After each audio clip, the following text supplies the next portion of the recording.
Na hora de deixar a Casa Branca, Joe Biden decidiu fazer o que sempre se tinha recusado a fazer por receio de uma escalada descontrolada da guerra na Ucrânia. Washington deu o ok para Kiev utilizar mísseis de longo alcance em território russo e Moscou regressou à narrativa nuclear. O presidente cessante conseguiu condicionar fortemente a estratégia do presidente eleito para a guerra na Ucrânia. Falta saber a que custo. Por cá, os partidos de direita levam a celebração dos 49 anos do 25 de novembro à Assembleia da República e a Associação 25 de Abril acompanha o PCP na recusa de participar na sessão. O governo ordenou 6 semanas de operações policiais com o objetivo de aumentar a percepção de segurança e a pergunta que se faz é se tantas operações musculadas das polícias não acabam por ter o efeito contrário. Na novela do orçamento há a restar mais um flic-flac à retaguarda de Pedro Nuno Santos, cumprindo a expectativa de que a discussão na especialidade iria trazer mais episódios dignos de nota artística elevada. Está com o Bloco Central, eu sou o Paulo Baldaia, na moderação de uma conversa onde a opinião que conta é de Pedro Cisa Vieira e Pedro Marcos Lopes e a sonoplastia é competência de Gustavo Carvalho. Caro ouvinte, daqui, posto emissor do Movimento da Música em Portugal. Eu sou Miguel Cadeiro, diretor do Blitz, isto é um takeover. É isso mesmo, o podcast Posto Emissor tomou conta deste podcast que agora estava a ouvir. E temos um convite muito sério para lhe fazer. É para uma festa, diria mesmo uma grande festa. Vai ser no dia 12 de dezembro, na Mel Arena, e os bilhetes já estão à venda. O motivo desta celebração, 40 anos da Blitz. Isso mesmo, 40 anos da melhor música portuguesa, com concertos muito especiais dos Chutes e Pontapés, Capitão Fausto, Maro e Gisela João. O que vai poder ver, ouvir e sentir ao vivo é algo que promete ficar para a história, para a da Blitz e para a sua. Contamos consigo. Viva Pedro Marcos Lopes. O que terá levado Joe Biden a decidir agora dar luz verde à utilização de mísseis de longo alcance norte-americanos em território russo? Diretamente, parece-me ser evidente, ter sido o facto de existirem tropas norte-coreanas a atuar nesta guerra. Mas isto é só... Diretamente ou é o pretexto? Não. O facto destas tropas estarem diretamente a atuar o pretexto é estas tropas estarem a atuar diretamente nesta guerra. Mas quer dizer, o facto em si até nem tem muita relevância, porque coisas que têm sido pouco ditas, estes mísseis podem atingir uma distância muito maior, mas estão limitados a 300 km. Portanto, nem sequer são utilizados como uma grande arma de ofensiva. Bom, a resposta é a resposta do costume, apesar de terem sido alterados os protocolos, a resposta do costume, a ameaça nuclear. Mas eu acho que me interessa mais, se me permites, a história dos 1000 dias, que também está associado a esta data. E termos noção, primeiro, de uma coisa, que estamos absolutamente dependentes de mais um autocrata para o desenvolvimento de uma guerra. Nós já tínhamos um autocrata, um invasor, reputado fascista e não respeitador de direitos nem de tratados nenhuns, que é o Sr. Putin. E agora temos alguém que, nos Estados Unidos, que se apresta a fazer parte do verdadeiro eixo do mal. Quer dizer, neste momento tínhamos o contra, a América fazia de contrapeso, era o defensor das liberdades, o garante da maior parte das democracias, apesar de todos os seus erros, e agora vemo-lo a juntar-se a esse eixo do mal, com a Rússia e outros. A chegada de Trump pesa na decisão de Biden? Pesa em tudo, pesa em tudo. Quer dizer, o que nós nos deparamos, nós tivemos um fenómeno que não esperávamos. Porque somos ingênuos e porque fomos pouco precavidos. Que era o facto, nós convencemos-nos todos que as guerras de invasão para conquistar território tinham cessado, pelo menos nas grandes potências. As grandes potências não atuariam dessa maneira, que o comércio nos ia salvar, que a globalização nos ia salvar, e não aconteceu nada disso. E, portanto, ficamos à mercê, o mundo, não é só a Europa, ficamos à mercê de quem tem maiores exércitos e de quem pode impor a sua razão pela força. Acordamos deste lindo sonho que tivemos. E isso é o que significa a guerra da Ucrânia. E em segundo lugar, agora já mais no ponto de vista europeu, estamos perante nós próprios.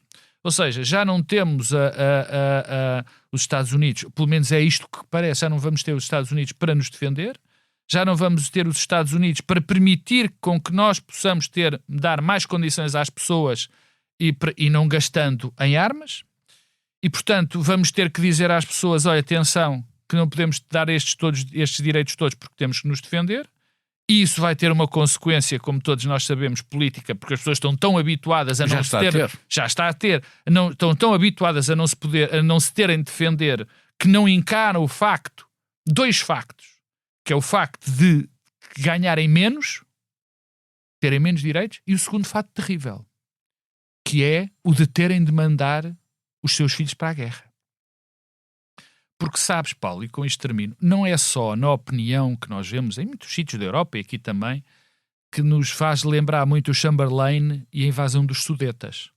Também os maiores dirigentes europeus, e a prova disso é o que o chanceler alemão fez, né, há poucos dias, que estão esquecidos dos Sudetas e estão esquecidos do Chamberlain.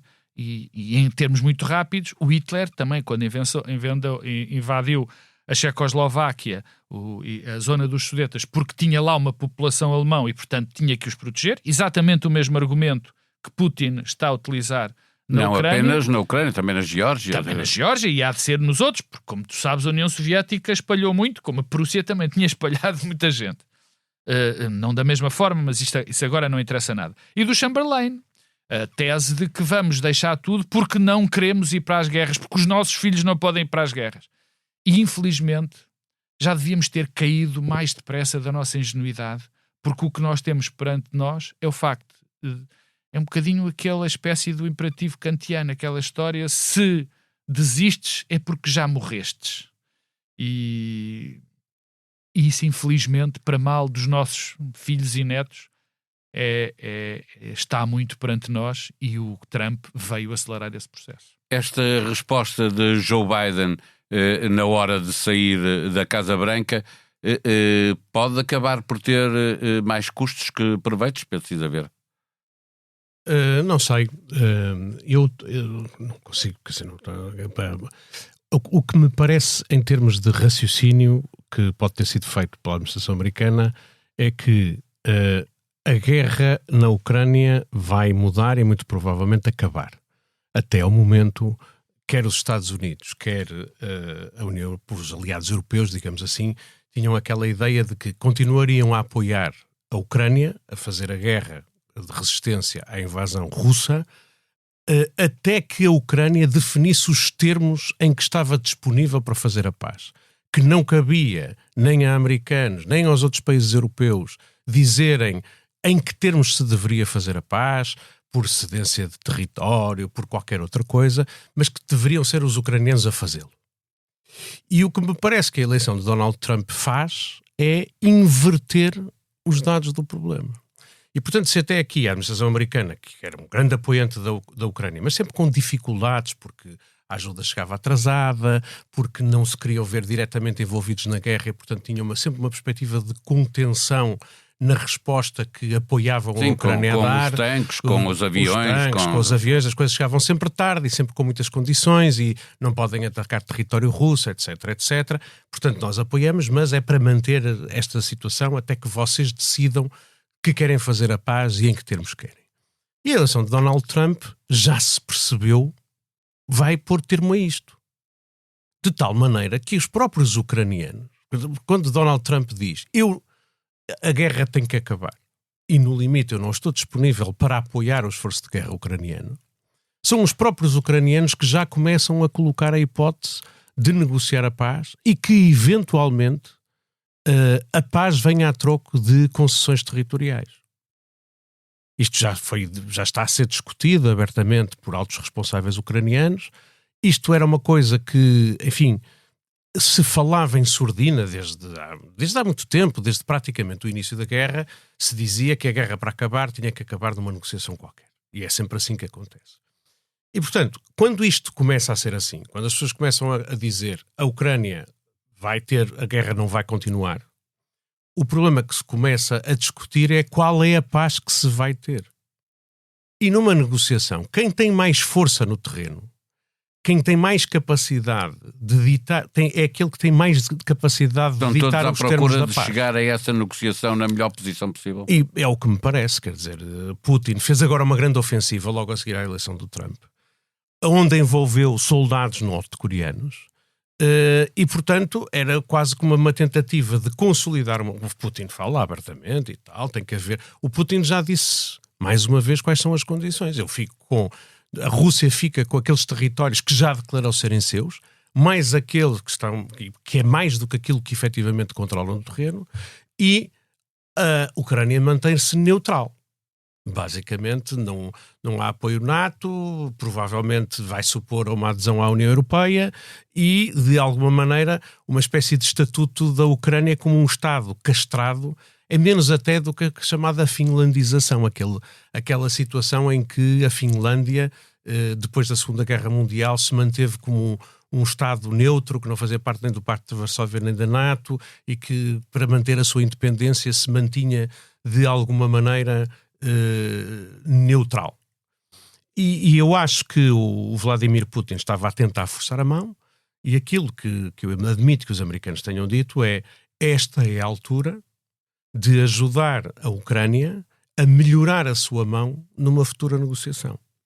E provavelmente também me diu o seguinte: não é quando chega à Casa Branca o seu melhor amigo Donald Trump e em que ele tem a possibilidade de provavelmente ter uma maneira de encegar a guerra que até lhe é, digamos assim, favorável e que ele pode vender dentro da Rússia como uma vitória, que Vladimir Putin vai alargar a guerra ou iniciar uma guerra nuclear. Ele está a um passo muito curto de conseguir coisas que, se fosse outro presidente americano, provavelmente não conseguiria. Portanto, eu acho que é um gesto pensado e é um gesto que eventualmente ajudará a determinar as coisas mais importantes agora no próximo ano, que vai ser o que é que a Ucrânia entrega de território à Rússia e qual é o seu estatuto. Vai haver garantias de segurança relativamente à parte da Ucrânia que fica independente? E quem as dará? Será a NATO? Os Estados Unidos impõem a paz dizendo ao mesmo tempo: esperem aí que vocês russos não entram aqui porque nós estamos aqui para garantir, apesar de tudo. Quer dizer, isso é ao contrário do que aquilo que eles querem. É o pretexto que quer dizer, vamos apresentado por Putin para invadir a Ucrânia. Não é? Pronto. O que estou a dizer é garantias de segurança ou até botas no terreno, por exemplo, dos aliados europeus, ou por simplesmente a Ucrânia fica entregue à sua sorte e nós deixamos todos, nós europeus deixamos todos, que daqui a 5, 10 anos o Putin já tenha reconstituído a sua capacidade militar, já tenha reforçado a sua cooperação com aqueles que, aliás, são inimigos declarados dos Estados Unidos, a China, Coreia do Norte, o Irão, etc. Será que ainda são? Será que ainda são? Essa é que é a grande questão, não é? Portanto, o tema todo é o que é que em que termos se vai negociar a paz? Eu acho que aquilo que o Biden deixa, digamos assim, de alguma forma de despedida, é reforçar a mão da Ucrânia, puxar mais pelos aliados e dizer, de alguma maneira... Mas condiciona a política de Trump ou não? Não, acho que não. Trump não terá que dizer à Ucrânia que já não pode utilizar, quando lá chegar, que não pode utilizar os mísseis para... Provavelmente sim, mas isso vai demorar ainda algum tempo. Vai estar num conjunto. Ainda vai demorar algum tempo. Não é? Nós estamos a viver um bocadinho, quer dizer... Percebo tudo o que o Pedro diz. Aliás, há mais cenários. Tenho visto esta semana cenários por todo lado, até de pessoas que vão ser responsáveis pela equipa de Trump. Zonas desmilitarizadas com 1.300 km, basicamente oferecer 1.300 km mais à Rússia, que é o que acontece se aquela zona for desmilitarizada com o controle político, dos russos. Já ouvi a possibilidade, aquilo que o Pedro acabou de dizer, não o defendeu, mas disse, quer dizer, não vão poder entrar na NATO, não vão poder pertencer à União Europeia. O que me espanta-me não, porque já percebi que é o que vai acontecer, é que isto é apenas uma cedência total. Isto não é uma cedência parcial, é uma cedência total. Porque o que nós aprendemos com isto é que um poder imperial é recompensado pelo facto de invadir um país. Pior, se não forem, e ninguém sabe se vão ser ou não, quais vão ser as condições, ou seja, as condições dizem, vocês não se podem armar, porque isso é o que vai Putin querer, vocês não se podem armar, estejam descansados, que nós não vamos para aí. Então, todos nós sabemos que Putin é uma pessoa altamente confiável, vocês não se podem armar e a gente não vos invade. E deixem-me perguntar, e a Europa não terá nenhuma... Nós estamos a conversar e isto é entre os Estados Unidos e a Rússia, não é? A Europa não entra nunca na conversa. Essa é que é a questão. Essa foi o que eu tentei puxar para a conversa quando da primeira vez que tu me deste a palavra. Essa é que é a questão. A Europa, das duas uma, ou se torna refém completamente de Putin, e torna-se refém completamente de Putin se não tiver nenhum papel nesta negociação. Pior, se não assumir os seus deveres de autodefesa. Quer dizer, eu nem estou a encarar a possibilidade, é o que vai provavelmente acontecer, mas eu nem quero encarar a possibilidade da Europa desistir de entrar neste jogo. Porque quando desistir de entrar neste jogo, ficamos à mercê, mais uma vez, de qualquer pessoa que chegue ao Pentágono. E provavelmente esta pessoa como Donald Trump. A questão é muito simples, eu repito-a. Ou nós nos armamos e percebemos que aquele mundo maravilhoso não existe, ou então vamos estar sempre sujeitos a tiranos e ditadores. Pedro César Vera, para fecharmos este tema, o papel da Europa na solução final para esta guerra na Ucrânia. Não sei. Eu acho que essa é que vai ser a grande questão, que é se a Europa aceita que a paz, os termos do futuro do continente europeu sejam desenhados por cima da sua cabeça, entre americanos e russos, e os europeus vão atrás, os europeus dizem, pronto, vocês acham que é assim, pronto, assim fica e tal, e não sei o quê, e nós assinamos por baixo, e temos que fazer, e os Estados Unidos dizem, não, vai ser assim, e provavelmente há de haver muita gente que acha que deve ser assim. Eu estou a ver, quer governos atuais que estão nessa disposição, quer, por exemplo, candidatos presidenciais a eleições francesas, a dizerem, nós já sempre dissemos que esta guerra era um disparate, isto foi o NATO que causou isto, etc, etc, portanto nós temos que nos concentrar a financiar os nossos cidadãos, etc, portanto deixá-los estar, isto é um problema dos ucranianos que queremos lá saber, ou então se de facto vão querer sentar-se à mesa e estar para se sentarem à mesa e poderem, digamos assim, participar na discussão, têm que pôr alguma coisa em cima da mesa. Mas só não vai a jogo se não tiver fichas. E as fichas que os europeus vão ter que jogar vai ser, eventualmente, a sua própria disponibilidade de, digamos assim, darem eles próprios garantias de segurança à Ucrânia ou terem mesmo tropas europeias no território ucraniano que se mantiver independente. Vão os europeus oferecer à Ucrânia capacidade de se integrar na União Europeia? Se não forem eles a oferecer, também ninguém oferece. Mas o que eu estou a dizer... É ir mais longe, não é? Porque a União Europeia tem um compromisso de defesa dos seus Estados-membros. Ou seja, um ataque independente, mesmo que a NATO acabasse, um ataque à Polónia, ou à Letónia, ou à Estónia, é um ataque a Portugal, é um ataque à União Europeia, e portanto nós estamos comprometidos a assegurar a sua defesa. Portanto, a União Europeia vai estar disponível para isso, vai estar disponível para arriscar uma guerra futura com a Rússia ao, digamos assim, assumir que vai dar a proteção coletiva aos ucranianos, vai estar disponível para financiar a reconstrução. Vão estar os Estados Unidos ou vão ser os Estados Unidos a dizer isto? Os Estados Unidos a dizer, olha, Rússia, ficas assim, nós vamos assegurar e já agora a Ucrânia, o teu esforço de reconstrução é para empresas americanas, como fizeram no Iraque. O que é que vai acontecer? Portanto, a União Europeia ter um entendimento que tem que ser um entendimento coletivo. Porque se os Estados Unidos estarem a dizer, fala a França, fala a Inglaterra, vá lá falar a Polónia e a Alemanha, é uma coisa. Outra coisa é a União Europeia sentar-se a uma só voz, onde terá mais força, mas que exige que eles sejam capazes de se articular entre si. Não sei. Vamos ver como tudo acontece quando Trump chegar à Casa Branca. Por cá... Aliás, eu dizia semana passada que o Donald Trump, a sua eleição, vai obrigar a um conjunto de esclarecimentos digamos assim, no panorama mundial de situações que, enfim, estavam aqui ou encravadas ou que a gente encontrava apenas um desfecho provável ou uma evolução possível. E ele eventualmente vai determinar que apareça alguém, é evidente, não é? Pode ser alguém que apareça de um reality show que vá tomar conta do assunto, que é o que está a acontecer na administração norte-americana. Por cá, vamos reviver a polémica sobre o valor do 25 de novembro e a forma como essa data deve ser assinalada. Pedro Cisaveira, faz sentido equiparar em termos de cerimónia parlamentar o 25 de novembro ao 25 de abril?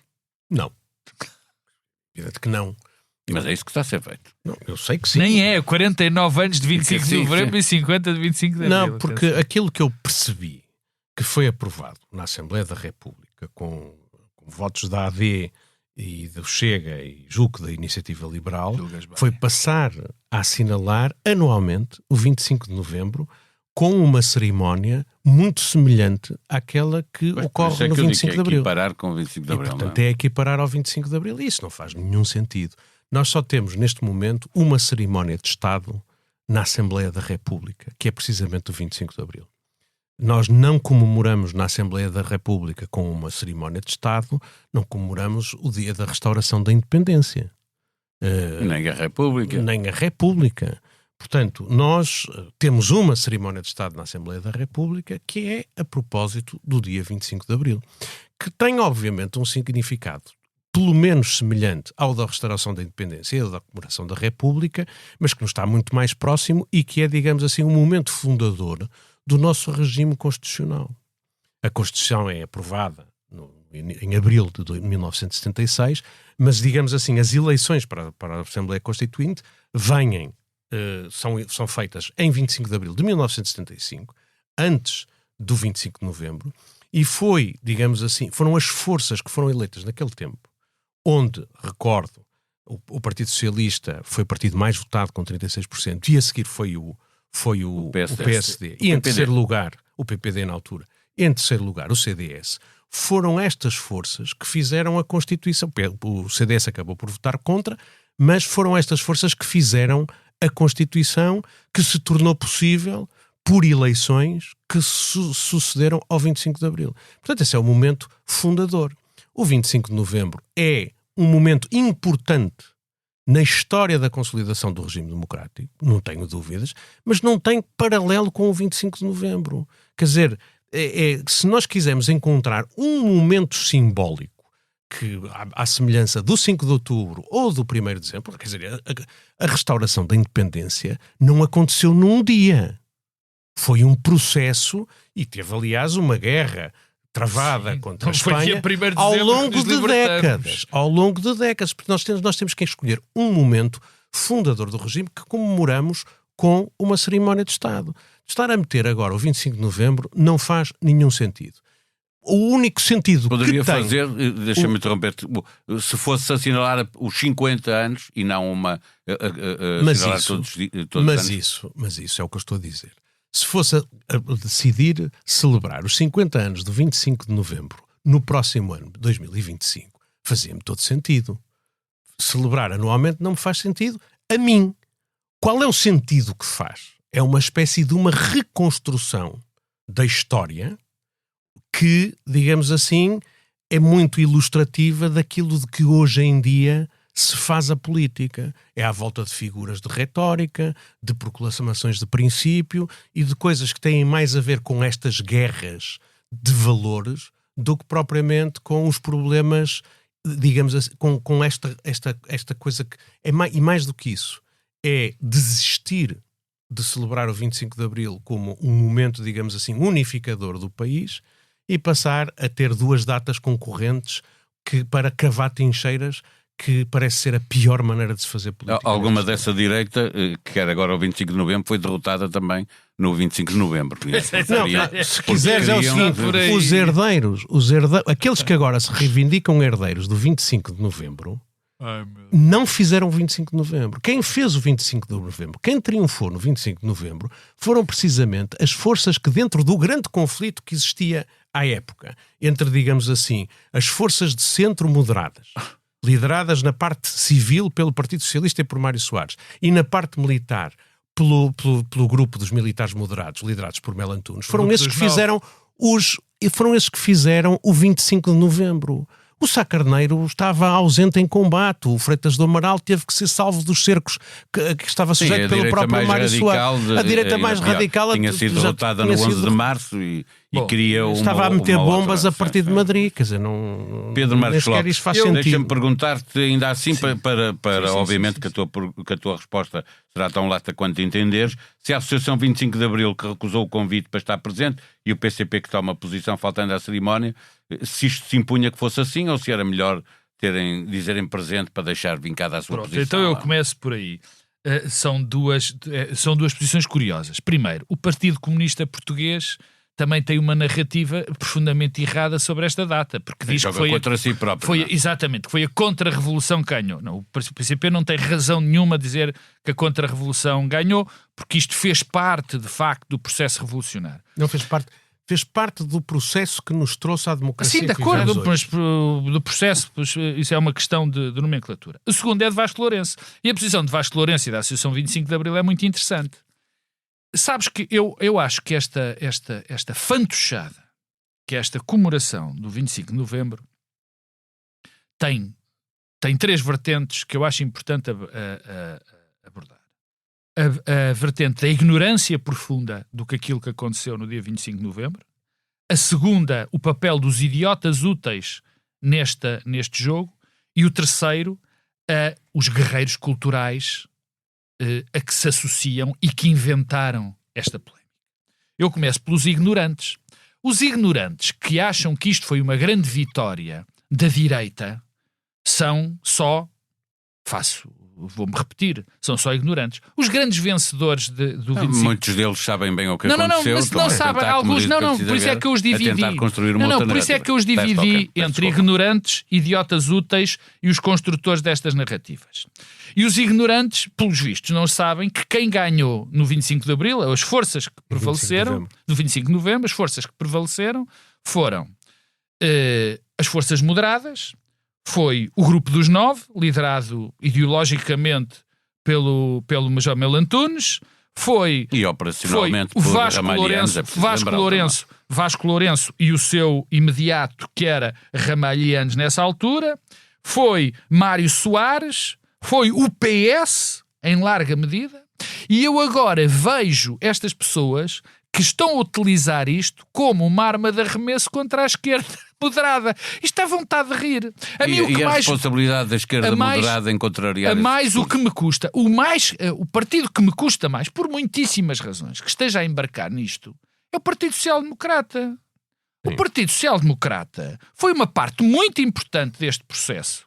Sabe os seus membros da altura. Olha, o Dr. Francisco Balsemão, presidente desta casa, sabe o que é que se passou no 25 de Abril. Há uma memória histórica do 25 de Novembro, peço desculpa, há uma memória histórica que o PSD devia preservar e apresenta-se ao lado das forças cavernícolas que são as que estão a tentar promover isto. Eu vejo, por exemplo, o Paulo Núncio a dizer as coisas mais bárbaras de ignorância, de incapacidade de saber o que se passou naquele dia. Brutal. Depois são os idiotas úteis. Os idiotas úteis, onde eu ponho o PSD, que embarcam com os ignorantes naquilo que está a ser estruturado, que foi feito com esta data, com os reis que inventaram, com os tipos que inventaram esta data, com um claro objetivo: a guerra cultural.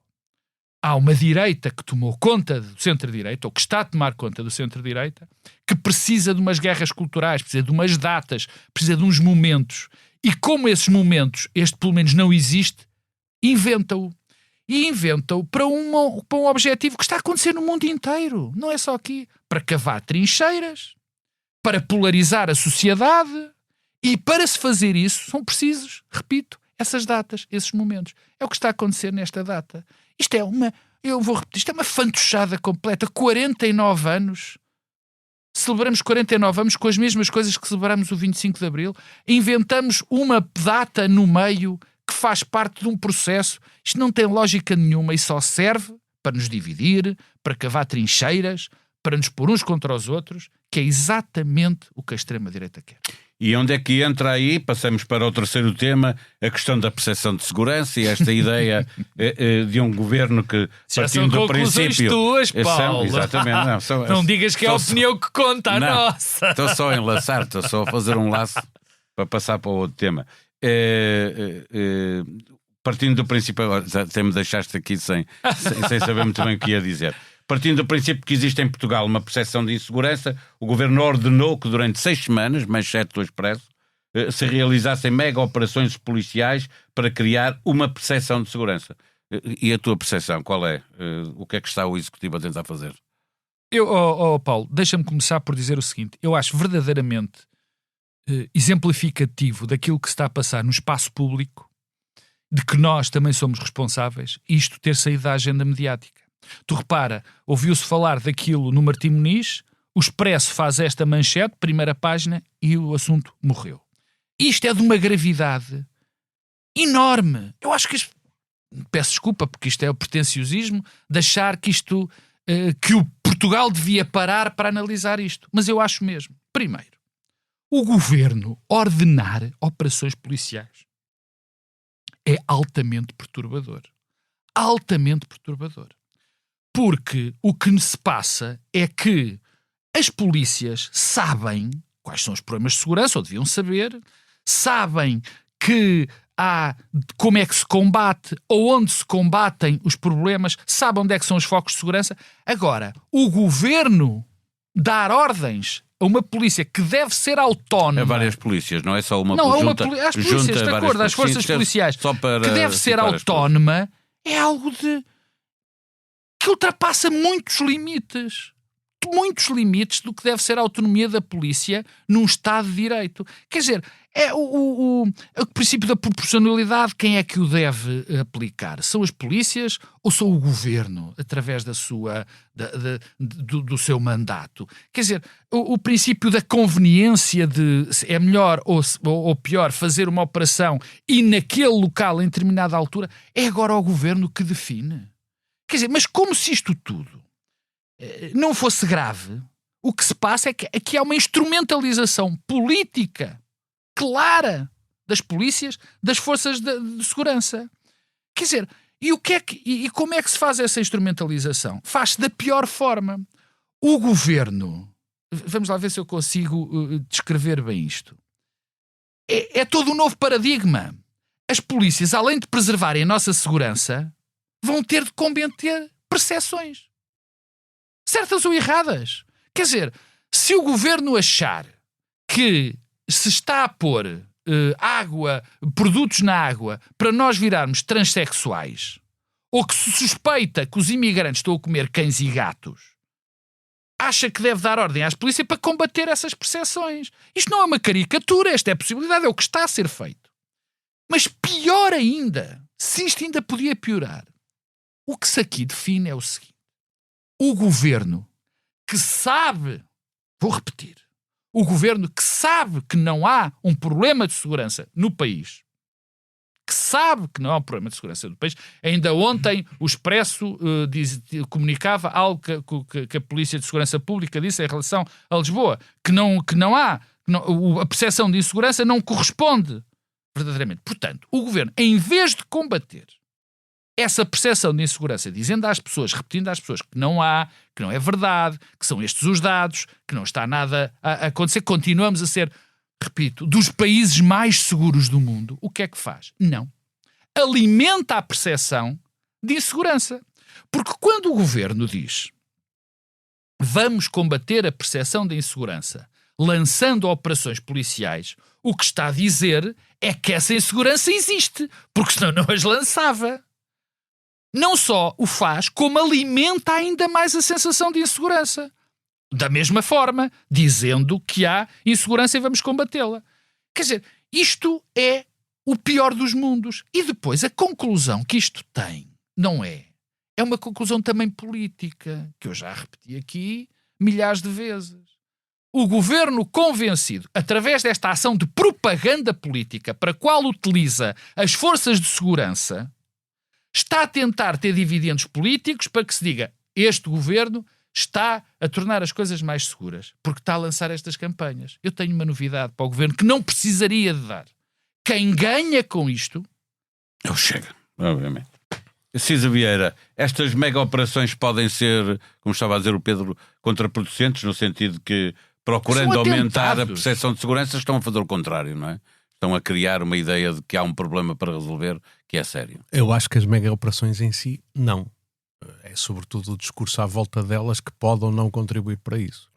Ou seja, estas operações coordenadas entre diferentes forças de segurança sempre existiram e, aliás, era o José Luís Carneiro, Ministro da Administração Interna, e decidiu fazer isso de forma mais intensa para que pudessem atuar mais eficazmente quando efetivamente se detectasse a necessidade de fazer isso. E, provavelmente, em algumas ocasiões, faz sentido que isso aconteça. Faz sentido que isso aconteça, se temos a noção de que em alguns locais, em alguns momentos, é preciso fazer uma atuação mais eficaz e mais visível, digamos assim. O que me parece menos adequado é fazer disso bandeira política, é dizer que o governo mandou as forças de segurança fazerem mega operações porque estamos muito preocupados com o sentimento de insegurança dos portugueses e nós estamos aqui para pôr ordem na casa. Pronto. Eu acho isso é que pode, de facto, reforçar a legitimidade dos argumentos que dizem que Portugal é um país inseguro e, digamos assim, que sempre que isto acontece é muito difícil fazer as coisas. Mas eu acho que, de facto, os governos não se podem despreocupar se existir uma sensação de insegurança na população. Se existir em certas zonas urbanas ou em certas zonas rurais sentimentos de insegurança. Porque os sentimentos de insegurança estimulados através da comunicação social ou de discursos mais radicais ou correspondendo efetivamente a um aumento da criminalidade são coisas que obviamente têm que preocupar o governo e as autoridades políticas. Têm que. Eu penso há muito tempo que a possibilidade de qualquer cidadão circular livremente no espaço público, encontrar outros, conviver, é uma condição de exercício da liberdade. E uma das coisas boas que Portugal tem, e tem mesmo, objetivamente, comparando com praticamente todos os países do mundo, porque nós somos considerados o 4º país mais seguro do mundo, é que nós temos, de facto, a possibilidade de sair à rua à noite, andar a pé, metemos-nos num carro e irmos de um sítio para o outro, no meio do Alentejo, no meio de Trás-os-Montes, sem medo de sermos assaltados. Essa sensação de segurança é uma coisa preciosa para o nosso exercício da cidadania. Um cidadão mais idoso, o pai de crianças dizer vai para a escola, vai a pé, não te preocupes, faz parte de aprenderes a ser cidadão, andar sozinho na rua. Isso é uma coisa importantíssima. E se as pessoas começam a sentir que isso não existe, isso é um problema para os quais os governos têm de preocupar. Os governos e as autarquias locais. Agora, eu diria o seguinte, a melhor maneira de contrariar a percepção de insegurança não é fazer discursos proclamatórios ou mandar durante 6 semanas as polícias para a rua. Eu diria que há coisas muito mais básicas. Olha, quando é que nós nos sentimos inseguros quando saímos à noite para passear ou termos que sair à noite para ir fazer qualquer coisa? Olha, sentimos inseguros quando as ruas estão mal iluminadas, quando o lixo se acumula nos pontos e nós não sabemos se aquilo são sacos de lixo ou uma pessoa que está escondida atrás de uma coisa, quando atrás de uma árvore, quando temos medo de passar junto à entrada de edifícios que estão mal iluminados e começamos a imaginar que pode sair dali alguém que nos assalta. Estas coisas alimentam o sentimento de insegurança. E como é que as cidades civilizadas combatem isso? Com algumas coisas. Por exemplo, iluminação pública. Vocês já viram Lisboa tão mal iluminada como nestes últimos tempos? Por exemplo, a limpeza das ruas e do espaço público, a boa manutenção do espaço público. Uma pessoa numa rua bem iluminada, bem mantida e limpa, sente-se mais segura, vê as coisas à distância. Sabes outra coisa que contribui para a sensação de segurança e para combater a percepção de insegurança? É ver polícia nas ruas. Nós, tirando estas megas operações para ir para a televisão filmar, nós não vemos em Portugal polícia nas ruas. Onde é que anda a PSP? Nós só vemos agentes que estão, provavelmente estão nas tais zonas urbanas sensíveis. Mas nós no centro da cidade não vemos. Nós andamos em qualquer cidade europeia e vemos polícias a patrulhar. Faz parte da sua vida habitual andarem a patrulhar. Nós aqui vemos gratificados nas obras ou à porta das discotecas. Portanto, eu acho que se de facto o governo está preocupado, como deve estar, em combater uma percepção de insegurança que não corresponde aos dados objetivos. Ainda hoje a PSP, o Comando Metropolitano de Lisboa, disse que a criminalidade na zona da sua jurisdição diminuiu neste último ano e a criminalidade violenta também. Se de facto o governo está preocupado em combater uma percepção de insegurança que não corresponde à legalidade, meta polícias na rua regularmente, que eles sejam visíveis, que as pessoas se sintam protegidas e apoiadas pela polícia, e já agora que as câmaras municipais tratem do espaço público e iluminem as ruas. E já agora que não manipulem politicamente forças de segurança, que isso é de uma gravidade sem fundo. Manipular politicamente forças de segurança é um crime, lesa a democracia. E é aquilo que está a ser feito.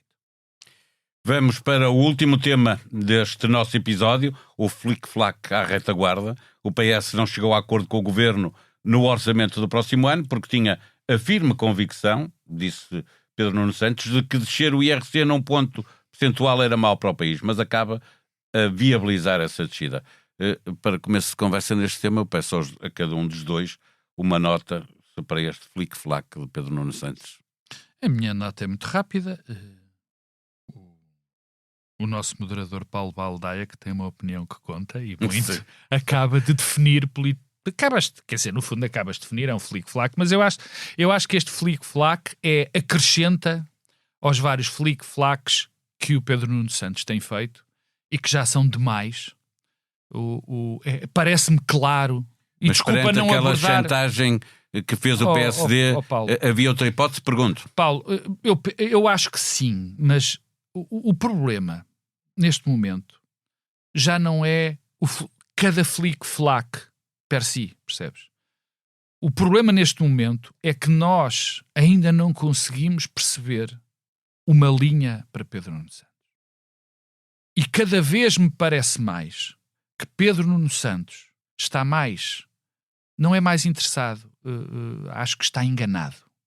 Eu acho que ele está mais interessado em ser líder do Partido Socialista do que em ser primeiro-ministro. E isso é muito complicado para um líder da oposição.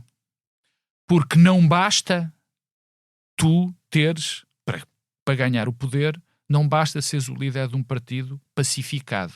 Porque quem vota não é o partido. Vota ao partido e votam as pessoas que não são do partido, mas que querem uma alternativa. E o Pedro Nuno Santos, com estas zigue-zagues, para não dizer flic-flacs, que tem feito em demasiadas situações.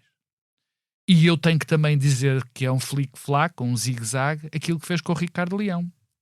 Porque é um flic-flac face àquilo que é componente ideológica do Partido Socialista e face ao que um líder do Partido Socialista devia defender. A mim não me interessa nada, e eu acho que a maior parte dos cidadãos também não, pelo menos quem pensa de uma determinada maneira, não me interessa nada que os líderes das concelhias, os presidentes da Câmara, os presidentes da Câmara de Lisboa e do outro lado, tivessem ficado contentes com Pedro Nuno Santos. E eu acho que Pedro Nuno Santos anda demasiado interessado nessas opiniões e menos interessado no eleitorado que lhe pode dar, o que o pode fazer primeiro-ministro. E, portanto, esta é mais uma daquelas que ele vem para a frente e que vem para trás e que, no fundo, é uma espécie de súmula do enorme flic-flac que está a ser esta direção do Partido Socialista. Pedro César Vieira, havia outra solução? Havia outra hipótese? Ou estava obrigado a fazer como fez? Aquilo que lhe apresentou o PSD, aquilo que me parecia era que, a partir do momento em que o PS decidiu que se ia abster na generalidade, não fazia sentido prolongar o drama e a novela do orçamento. O melhor que o PS tinha era, pura e simplesmente, dizer, pronto, a partir daqui acabou. E nesse sentido, também acrescentei que, muito provavelmente, é que o orçamento acabasse muito próximo daquilo que é a proposta original. Sobretudo, porquê? Porque o que iria acontecer eram coisas em que do lado direito eram apresentadas propostas que eram chumbadas à esquerda, do lado esquerdo eram apresentadas as propostas que eram chumbadas à direita, e o governo tem muita condição de ir, digamos assim, navegando no meio disso tudo. Portanto, dar a entender que se podia fazer qualquer coisa de diferente sem estar a ver quais eram as condições concretas das votações era colocar-se numa situação de fragilidade que podia levar a recuos como aquele que neste momento se verificou a propósito do IRC. Mas não poderia, por exemplo, votar contra a descida e deixar que o PSD e o Chega aprovassem a descida de 2 pontos percentuais e viabilizar na mesma como a abstenção na votação final global? Podia fazer isso, mas quer dizer, mas o que não pode fazer é dizer que vai fazer isso, que vai chumbar a descida num % e depois dizer que afinal viabiliza porque senão a descida vai ser superior e pronto. Ou seja, é sempre dar a terceiros a capacidade de determinar o nosso comportamento. É uma coisa que nós nunca podemos fazer em qualquer negociação, em qualquer jogo, etc. Se estás num jogo, estás a jogar cartas ou estás a fazer qualquer coisa, estares a jogar, a comprometeres a tua digamos assim, a tua jogada em função do que os outros possam vir a fazer, é perderes completamente o controlo do que tens. Portanto, mais valia ter destronfado isto, ou então ser consistente desde o primeiro, ou então não dizer nada e depois ver como é que corriam as votações. Portanto, de facto, taticamente estas coisas não estão a correr bem. E eu julgo que aquilo que nós precisamos mesmo é que o orçamento seja aprovado, entre em vigor. Isso já está mais do que garantido. Falta uma semana. E o Partido Socialista que se concentre nas autárquicas, que se concentre em outras coisas, porque nestas, de facto, ele não vai conseguir controlar o jogo. Estar a reclamar para si batalhas que não têm as ferramentas necessárias. Um último ponto que tem a ver com as pensões. Faz sentido procurar ter um ganho político na subida de 1,25 para as reformas até 1.565 euros. Isso acabará por ser aprovado, não é? Parece que sim, parece que o Chega anunciou que ia viabilizar a proposta do PS, mas eu francamente, eu acho que... Sempre foste contra isso. Sempre fui contra isso. Contra o método. Eu sempre fui contra a ideia de que o Partido Socialista, que foi o partido que mais vezes governou em minoria relativa, que provavelmente vai mais vezes ser chamado a governar em minoria relativa, estar a colocar-se numa situação em que permite que o partido, em que ele próprio toma a iniciativa, estando na oposição, impor medidas que são contra a posição do governo que está em funções. Porque um dia isto vai voltar para assombrar o Partido Socialista com um governo de maioria relativa. Portanto, eu sempre achei isso mal. Também acho que, de facto, o sistema de pensões, estar sistematicamente a privilegiar aumentos de pensões, que para, digamos assim, aqueles que têm pensões mais baixas, a certa altura, quer dizer, é o sistema contributivo que está a suportar isto. Nós compramos o direito à nossa pensão com as contribuições que fazemos do nosso salário, quer aquelas que são descontadas diretamente do nosso salário, aquelas que são pagas pelo empregador. Sempre que fazemos descontos, nós estamos a comprar uma parte do direito ao subsídio de desemprego, ao subsídio de doença, à pensão por aposentação. E este sistema contributivo tem que ser sólido para continuar a poder funcionar. Sempre que nós estamos politicamente a dar origem a aumentos de pensões, digamos, que não resultam do sistema contributivo, é mau.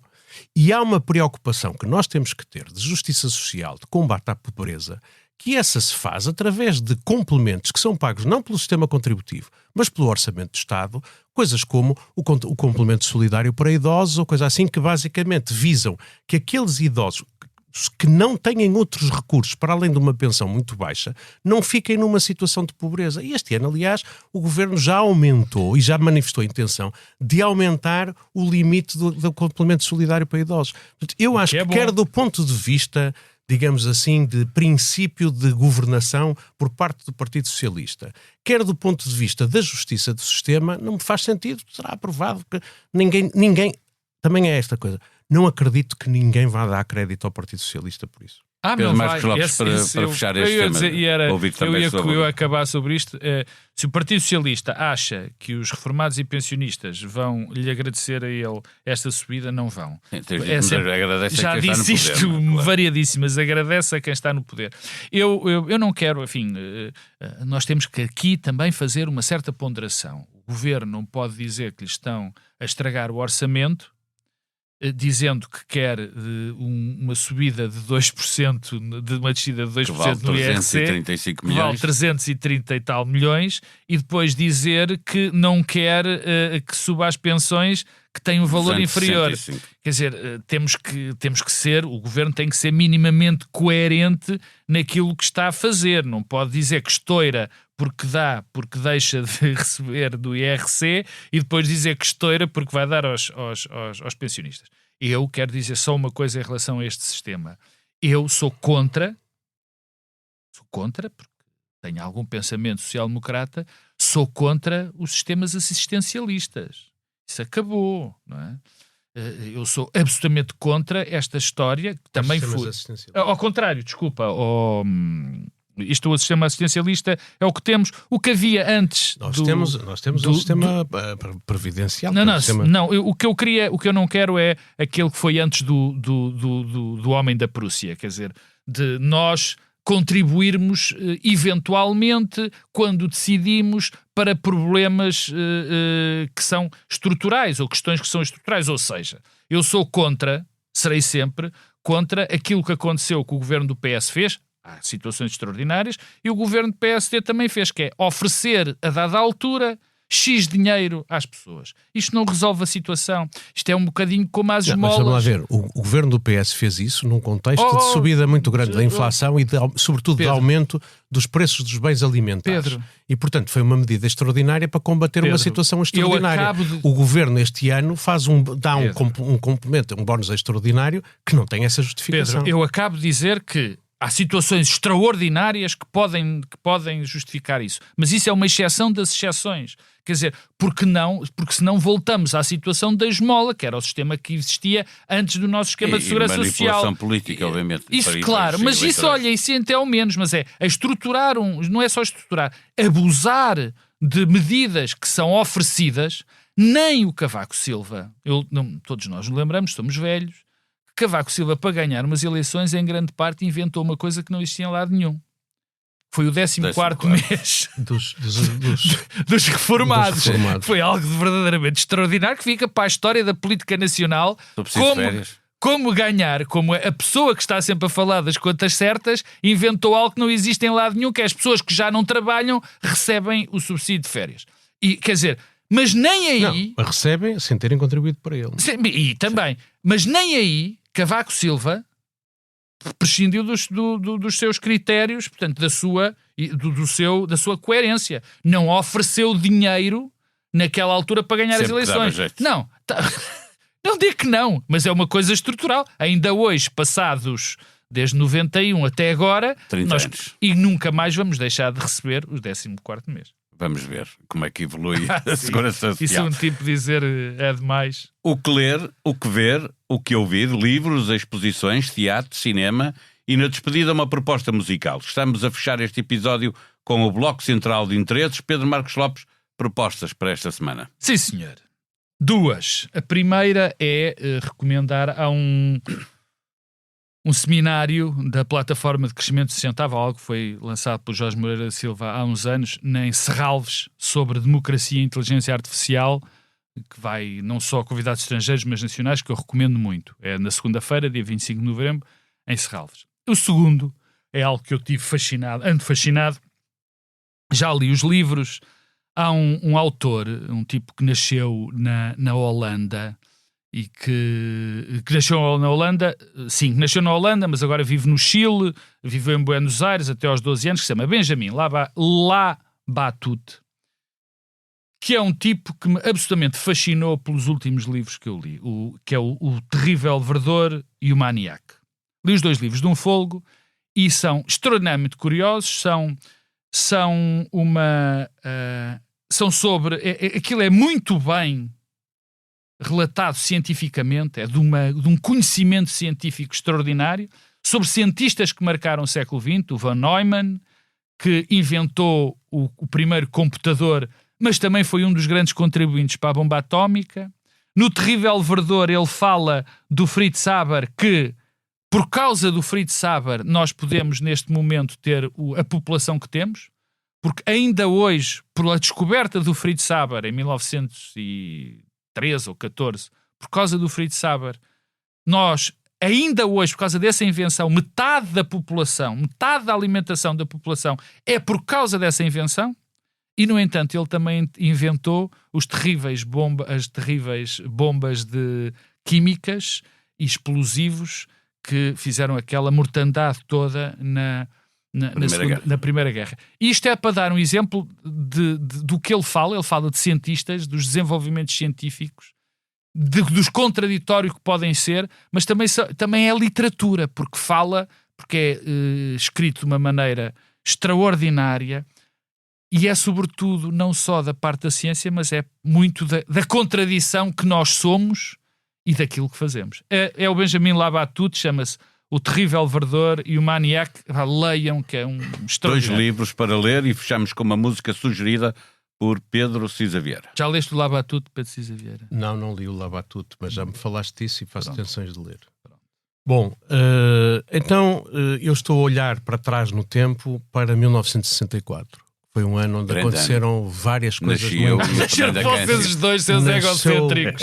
Nasceu o Paulo Baldaia. E o Pedro Cisa Vieira e a Fernanda O Martin Luther King recebeu o Prémio Nobel da Paz e foi assinada... E nasceu Cisa Vieira. O Nelson Mandela foi preso. E nasceu o Paulo Baldaia. E a Fernanda Cássio nasceu no mesmo dia, no mesmo mês e no mesmo ano que ele. E os Beatles chegaram aos Estados Unidos. Tudo. Fantástico. E quando os Beatles chegaram aos Estados Unidos, foi uma histeria, foi a chamada Beatlemania. Eles tinham decidido, aliás, o manager deles tinha decidido que não iriam aos Estados Unidos até terem um single no número 1 das tabelas americanas. E então, de facto, conseguiram, no início de 1964, ter o She Loves You em primeiro lugar. E então decidiram chegar aos Estados Unidos. Chegaram aos Estados Unidos, desembarcaram no meio de enorme histeria. Poucos dias depois foram ao Ed Sullivan Show, foram vistos por milhões de americanos e foi uma coisa que transformou a música pop nos Estados Unidos e depois a partir daí transformou a música pop no mundo. Mais tarde, ainda uns meses mais tarde, a fama deles foi sedimentada pelo filme muito, muito divertido que se chamava A Hard Day's Night, que em Portugal foi estreado mais ou menos nesta altura do ano, com o título Os 4 Cavaleiros do Apocalipse. Muito bom. Que basicamente mostravam os Beatles como uns jovens muito assim, transgressores, mas ao mesmo tempo muito inocentes e muito ingênuos, que afinal não eram. E essa Beatlemania durou até mais ou menos 1965, quando saiu o álbum seguinte deles, que era o Rubber Soul, que já era um álbum com músicas muito complicadas, muito elaboradas, e que de repente as pessoas começaram a perceber, espera aí, isto não são os Beatles do Yeah, Yeah, Yeah, She Loves You, é uma coisa mais elaborada. Mas durante aqueles meses os Beatles transformaram de facto a música pop e faz agora 60 anos, no top dos Estados Unidos, estava o single que dava título ao filme A Hard Day's Night, que eu propunha ouvirmos, porque os Beatles Posso são cantar quase... It's been a hard day's night. Quase uma coisa quase tão importante capela, como o Pedro nascimento Marcos do Lopes, Paulo Baldaia. Beatles. Exatamente, e de Pedro Cisa Vieira. Voltamos na próxima semana, na véspera da votação final global do Orçamento de Estado para 2025. Fiquem bem.